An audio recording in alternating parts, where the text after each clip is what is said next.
Alors, nous avons des infos concernant l'avancée de la dictature française. Ouais, c'est ça. Et comment ça se passe au niveau de vos données personnelles? Et pourquoi ils font ça? C'est surtout, on le rappelle, pour votre bien et pour le nôtre, et pour le bien de la démocratie. Il y a les hommes politiques qui se sont dit, comment est-ce qu'on pourrait savoir qui dit quoi sur Internet? Après, ils se sont dit, et si on passait par leurs enfants? Voilà, on passe par leurs enfants. Donc, ils ont dit, il faut pas que les jeunes ils puissent tomber sur des contenus choquants, sur des choses auxquelles... tomber sur des gens bizarres. Voilà, donc il faut réussir à vérifier qui accède à tel site, qui accède à telle plateforme, qui a le droit de jouer à ce jeu, Exactement. etc. Tu vois, typiquement, je sais pas, il y a un jeu sur Epic Game Store qui est interdit aux moins de 16 ans, et il doit y avoir une vérification qui vérifie que tu as bien 16 ans. Et donc ils se sont dit, voilà, c'est comme ça qu'on va faire, les gars. Voilà, et ils se sont dit, on va faire une obligation de vérification d'âge avant d'arriver sur les réseaux sociaux. Ça veut dire que tu te crées un compte Twitter, tu te crées un compte Instagram, tu te crées un compte Discord, et tu devras te connecter avec un outil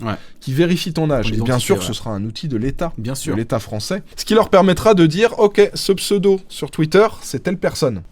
Et en gros, à partir de ça, ils contrôlent qui dit quoi. Et c'est comme ça que fonctionne une dictature. Quand tu surveilles la population pour savoir qui dit quoi, si le but c'était vraiment de protéger les jeunes, ils feraient en sorte que les gens dangereux pour les jeunes, ils finissent en prison.